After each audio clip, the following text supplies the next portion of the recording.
Maka sekali menonton video ini, bagi teman-teman yang ingin membudidayakan tanaman timun, khususnya timun bandana, maka teman-teman akan langsung paham dan siap praktek langsung di lapangan. Oleh karenanya, maka simak terus video ini sampai selesai agar teman-teman yang ingin membudidayakan timun bandana siap tempur di lapangan secara langsung. Oke, sesuai dengan janji yang saya janjikan pada video sebelumnya bahwa saya akan mengupdate selalu tanaman mentimun bandana F1 produk panah merah ya teman-teman. Yang saya miliki ini di usia 30 hari setelah tanam. Karena sebagaimana yang telah saya jelaskan pada video sebelumnya, bahwa untuk tanaman mentimun bandana itu adalah 47 hari kita bisa melakukan proses panen pertama ya teman-teman. Dan sebagaimana yang telah saya jelaskan bahwa sebelumnya tanaman yang saya miliki adalah tanaman yang sangat-sangat kurang menarik, karena memang tidak menggunakan mulsa dan proses penanamannya pun ala kadarnya. Tetapi kalau sudah seperti ini ya teman-teman, nah ini sudah mulai kita melihat hasilnya dari proses budidaya tanaman timun bandana yang saya miliki di usia 30 hari setelah tanam. Simak terus videonya sampai selesai untuk tips-tips tipis-tipis cara-cara yang saya lakukan agar tanaman timun bandana berbuah lebat dan proses pertumbuhannya baik dan benar seperti ini ya teman-teman. Jadi kita ke proses dari 0 hari sampai 7 hari dulu setelah tanam ya teman-teman. Jadi 0 hari sampai 7 hari setelah tanam, biarkan tanaman ini tumbuh sendiri karena memang kita tanamnya dari biji. Sebagaimana yang telah saya jelaskan pada video saya sebelumnya.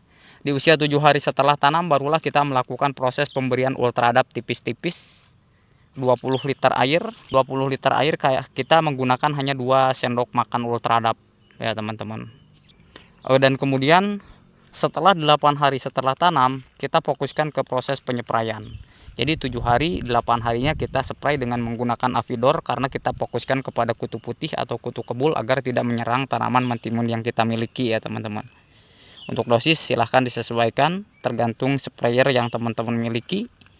Atau bagi teman-teman yang belum memiliki sprayer elektrik, silahkan ada di kolom deskripsi, di situ teman-teman bisa membelinya dengan harga termurah. Dan kemudian usia 9 hari setelah tanam barulah kita melakukan proses penyiangan. Karena memang tidak menggunakan mulsa, jadi kita melakukan proses penyiangan manual ya teman-teman. Nah di usia 14 hari setelah tanam, setelahnya barulah kita melakukan proses pemupukan dengan cara ditugal. Lalu apa-apa saja proses pemupukan dengan cara ditugalnya? Simak terus videonya sampai selesai agar teman-teman paham untuk proses penugalannya ya teman-teman. Jadi di usia 14 hari setelah tanam kita melakukan proses pemupukan makro dengan cara ditugal dengan menggunakan yang pertama adalah NPK 1616. Kemudian yang kedua adalah urea. Kemudian yang ketiganya adalah seperti biasa Ponska bersubsidi. Nah, ketiga bahan ini perbandingan seperti apa Bang? Perbandingannya adalah kalau kita menggunakan ya NPK 10 kg, maka Ponska 20 kg. Dan kemudian ureanya adalah 5 kg. Nah seperti itu perbandingannya ya teman-teman.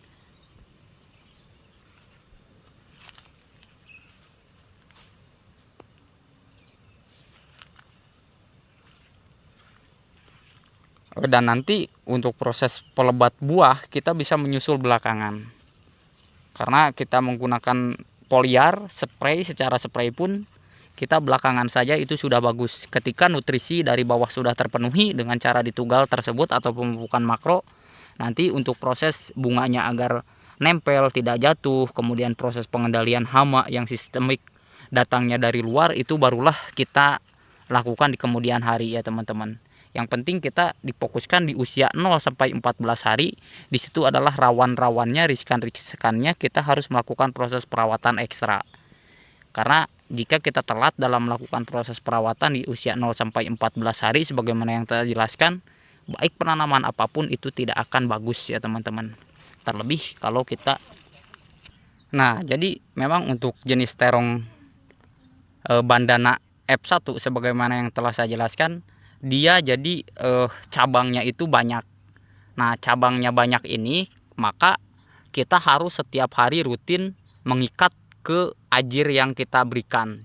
Jadi proses pemberian ajir itu kita lakukan di usia 15 atau 17 hari ya teman-teman.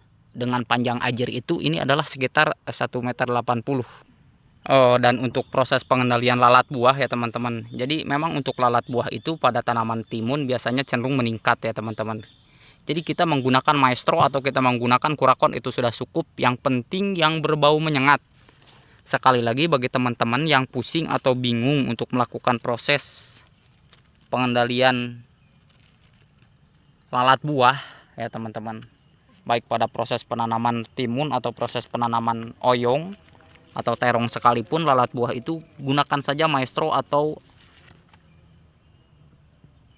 kurakon, itu bagus. Yang penting bahan menyengat itu sudah sangat bagus untuk pengendalian lalat buah ya teman-teman. Nah, jadi sebagaimana teman-teman simak, jadi untuk buahnya tuh, bakal buahnya ya teman-teman, ini bakal buah, ini bakal buah, ini bakal buah, ini lebat sekali ya teman-teman, bisa teman-teman simak.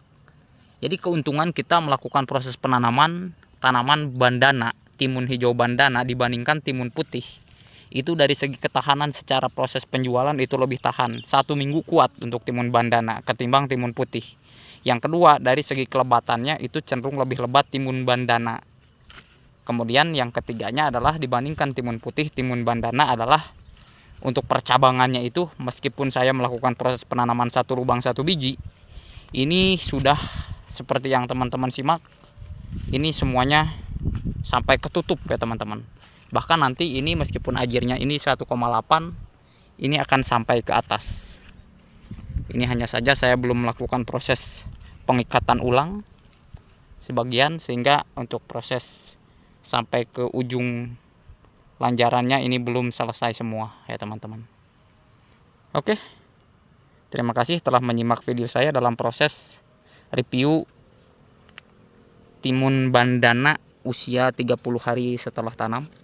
Kurang lebihnya mohon maaf. Untuk tips-tipsnya, jika ada kekurangan mohon dimaafkan. Jika memang bermanfaat silahkan di subscribe atau dibagikan. Dan jika ada pertanyaan pun silahkan ditanyakan di kolom komentar.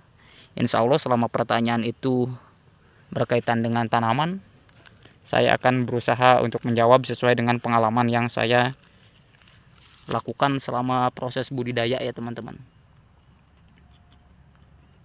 Akhir kata, assalamualaikum warahmatullahi wabarakatuh.